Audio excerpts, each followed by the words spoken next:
Então vamos ver como se faz um fluxograma de uma forma básica e bem rápida. Continue assistindo o vídeo. Muito bem, então vamos falar como a gente vai fazer o nosso primeiro fluxograma básico e como que isso aí funciona. Muita gente tem perguntado na internet, eu tenho visto aí as pesquisas na internet, qual é a diferença entre um fluxograma e um organograma. Então vamos lá. O fluxograma a gente pode definir como que as coisas fluem, como as coisas caminham. Pode ser um material físico, por exemplo. Então, se a gente pensar, por exemplo, numa entrega de uma pizza, é um processo de entrega e tem toda etapa para você poder fazer a entrega dessa pizza. Pode ser também uma informação, como fazer a pizza. É como se fosse uma receita. A receita é um bom exemplo de um fluxograma. Já um organograma, a gente está falando mais em termos de organização. Nós estamos falando de pessoas, né, que possuem um cargo dentro dessa organização. Existem hierarquias dentro da organização. Então, se a gente pegar o exemplo de uma escola, eu tenho a direção, tenho supervisores, aí eu tenho os assistentes, ajudantes, professores e os alunos. Então vamos ver os exemplos básicos de um fluxograma e de um organograma. Esse é um exemplo básico de um fluxograma. Os símbolos eu vou explicar daqui a pouco. E esse é um exemplo básico de um organograma. Como a gente falou, a gente pode imaginar como se fosse um guarda-chuva. Nós estamos falando aí de cargos, de pessoas, e um vai sendo pendurado em função da função que ela exerce, né, do cargo hierárquico que ela exerce. Veja, as duas representações gráficas, elas são importantes. O nosso objetivo hoje aqui nesse vídeo é justamente falar do fluxograma. Vamos ver agora os símbolos básicos para se fazer um fluxograma. O primeiro é esse retângulo. O que ele significa? Ele significa uma operação, que indica o quê? Que é uma ação que você vai tomar, ele vai indicar uma etapa, um estágio ou algum evento. O outro símbolo é o símbolo, que é o losango, é o símbolo da decisão. A decisão, basicamente, nós vamos trabalhar com duas palavras, sim ou não. Ou seja, ou você vai tomar essa decisão de uma forma que você vai falar sim, vou fazer isso, ou você vai dizer não, não vou fazer isso, ou sim, aceito isso, sim, não aceito isso, sim, isso está correto, sim, ou não, isso não está correto. E assim por diante. Mas eu vou dar exemplos mais para frente. O outro símbolo que a gente chama é de terminal. Esse é importante também. Por quê? Porque ele indica onde que começa e aonde que termina um fluxograma. O outro símbolo são as setas. Essas linhas com setas vão justamente indicar o quê? A direção que você tem que seguir no fluxograma e a direção que você tem que ler o fluxograma. Um outro símbolo que a gente usa é o da conexão. Indica que o fluxograma pode continuar numa outra página ou que o fluxograma ele continua em outro fluxograma, ele dá uma sequência. E esse eu acrescentei que hoje em dia, com a transformação digital, eu estou falando em termos de informação. Então indica que uma informação ela pode entrar ou sair. Esse símbolo geralmente está associado ao símbolo de operação, porque muitas operações você precisa ter uma informação, e essa informação hoje em dia pode ser por e-mail, pode ser pela internet, pode ser por diversos meios aí digitais. Vamos ver dois tipos de fluxograma. Nós temos um fluxograma que a gente chama sem grade, que é esse, e temos um fluxograma que a gente chama que é com grade, que é esse aí. Bruno, qual dos dois é o melhor? Vai depender muito do seu negócio, da maneira como você quer trabalhar. Eu geralmente trabalho e prefiro trabalhar com um fluxograma sem grade. Mas já trabalhei com um fluxograma com grade em outras empresas, porque era o procedimento que eles adotaram lá, que você tinha que trabalhar com grade. Basicamente, o fluxograma com grade, muitas empresas adotam esse. Por quê? Para mostrar justamente que dentro daquele fluxograma existe uma interface entre setores ou entre departamentos. Mas isso eu vou deixar com você. Você escolhe qual é aquele que melhor se adequa dentro do teu processo.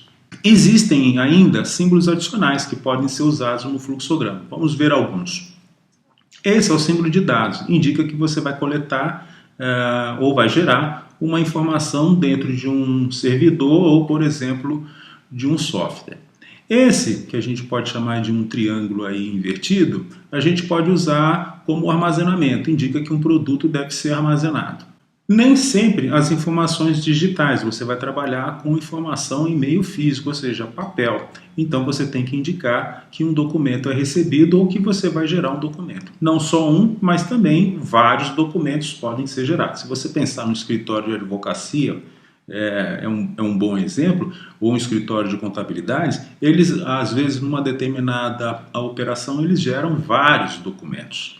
Esse é um outro símbolo que chama-se de armazenamento de dados. Indica que os dados foram armazenados. Por exemplo, você vai guardar as suas informações dentro de um servidor ou na nuvem. E mais um aqui, dizendo que uma determinada operação ela é feita manualmente. Veja, esses aí são símbolos adicionais. Com os outros que eu já mostrei, já dá para fazer muita coisa? Dá para fazer muita coisa. Mas eu estou mostrando esses aqui adicionais apenas para te ajudar, caso você queira utilizar estes símbolos também. Qual é o fluxograma e quais os símbolos que eu tenho que utilizar? Veja, na minha opinião, você tem que usar aquele que é mais simples para você e que funcione dentro do seu negócio. E o mais importante, você tem que fazer um fluxograma, que a gente está falando disso justamente para falar depois de um outro assunto, num outro vídeo, é que na hora que você for fazer o mapeamento do seu processo, é importante que não só você, mas todas as pessoas entendam como é que o processo funciona e para que eles entendam, através do fluxograma, como fazer aquele processo acontecer. Então vamos pegar agora e vamos fazer um exemplo de um fluxograma. Eu peguei exemplos bem simples. Então, por exemplo, vamos usar aqui o recebimento de um pedido de cotação. Vamos imaginar que alguém vai solicitar para você uma cotação. Como eu disse, o fluxograma ele tem que ter um início e ele tem que ter um fim. Então, vamos lá começar pelo início. Você vai indicar agora o seguinte: você vai receber um pedido de cotação. Então, eu estou imaginando que um cliente vai solicitar isso para você de alguma forma. E aqui a gente vai usar o exemplo que o cliente vai enviar um e-mail para você solicitando a cotação. Aqui eu resolvi colocar o quê? Uma decisão. Essa decisão é se o produto ele está disponível ou não. O cliente solicitou uma cotação para você e você vai entrar numa decisão. Se eu tenho esse produto, sim, ou se eu não tenho esse produto. Vamos partir do princípio que você, sim, você tem esse produto, você tem esse serviço. O que você vai fazer agora? Você vai preparar a sua cotação e você vai fazer o quê? Você vai enviar essa cotação para o seu cliente. Você enviou a cotação para o cliente. O que vai acontecer agora? Você vai terminar o seu processo. Acabou. O que o cliente queria? Ele queria a cotação.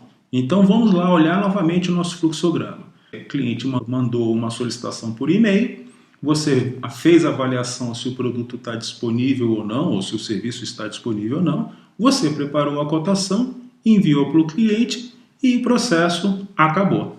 Muito bem, agora o que nós vamos ver? Vamos entrar na outra parte da decisão, que é justamente o não. Então, vamos supor agora que não, você não tem esse produto, você não tem esse serviço ao cliente. O que você vai fazer? Você vai preparar uma informação e vai enviar essa informação ao cliente dizendo o seguinte: olha, infelizmente o produto está indisponível. E agora, o que acontece? Bom, você já terminou, se você não tem um produto, isso já terminou. E aí você já enviou para o cliente e acabou a sua operação de cotação, então você chegou no fim. Algumas pessoas podem perguntar: Bruno, eu estou vendo que tem 2 símbolos ali de cliente, poderia deixar somente um símbolo de cliente? Pode, mas eu não coloquei agora de propósito, por quê? Porque no próximo exemplo que eu vou mostrar, eu quero mostrar para vocês um efeito que acontece muito comum nos fluxogramas, que chama-se looping. E eu não queria fazer esse looping agora no começo, eu quero fazer agora mostrando no próximo exemplo. Mas você poderia deixar somente uma caixinha com o terminal lá escrito cliente? Sim, poderia, mas é importante você informar que o produto não está disponível e ligar essa caixinha para a caixinha onde está escrito o cliente. Vamos dar uma olhada agora num outro exemplo. Agora esse exemplo é justamente o recebimento do pedido de compra. Vamos pegar e de novo, início, nós vamos lá pegar o cliente e o cliente agora vai solicitar para você o quê? O pedido de compra. E ele mandou por e-mail o pedido de compra. Aqui, novamente, eu coloquei uma decisão. Só que eu vou colocar aqui uma pergunta diferente. Essa pergunta é: as informações do cliente estão claras? E, de novo, vem as decisões do sim ou do não. Dessa vez, eu vou colocar, ao invés de nós continuarmos pelo sim, eu vou colocar não. As informações que o cliente enviou para você não estão claras. O que você vai fazer? Se as informações não estão claras, você vai ter que solicitar mais informação ao cliente e enviar isso para o cliente. Esse é o que eu queria mostrar para vocês, é o famoso looping. O que acontece? Isso é muito comum, como eu disse. O cliente mandou uma cotação para você, você avaliou, aliás, mandou o pedido para você de compra. Você avaliou esse pedido e você viu que não está claro algumas informações. O que você vai fazer? Você vai novamente preparar um e-mail ou a outra forma de comunicação que você tem com o cliente e vai enviar para o cliente dizendo: olha, está faltando isso, isso, isso. E o cliente vai novamente solicitar isso para você, vai fazer alguma correção. O looping, pessoal, existe para justamente a gente evitar o quê? Falha, evitar erro, para que as informações e as atividades e as decisões elas estejam bem claras. Então agora vamos continuar. Muito bem, vamos agora, supondo que as informações já estão claras, o que você vai fazer? Você agora vai enviar essa solicitação do cliente para um departamento responsável. Então agora você vai gerar uma informação e vai mandar, por exemplo, para o departamento que eu chamei aqui de departamento X. E agora, depois, o que eu fiz? Eu botei aqui um símbolo de conexão. Por que eu fiz isso? Eu fiz de propósito para mostrar o seguinte, que este fluxograma não acaba nesta etapa. Ele está conectado com um outro fluxograma em que vai ser feito todo o processamento da solicitação de pedido de compra do cliente no departamento X. E aqui, justamente nesse exemplo, o que eu quero mostrar para vocês é que essas conexões elas são muito comuns de acontecerem. Às vezes, só porque um fluxograma não cabe num determinado documento, numa determinada página, você vai usar essa conexão. Ou aquele fluxograma, ele é importante estar conectado com um outro fluxograma do seu processo.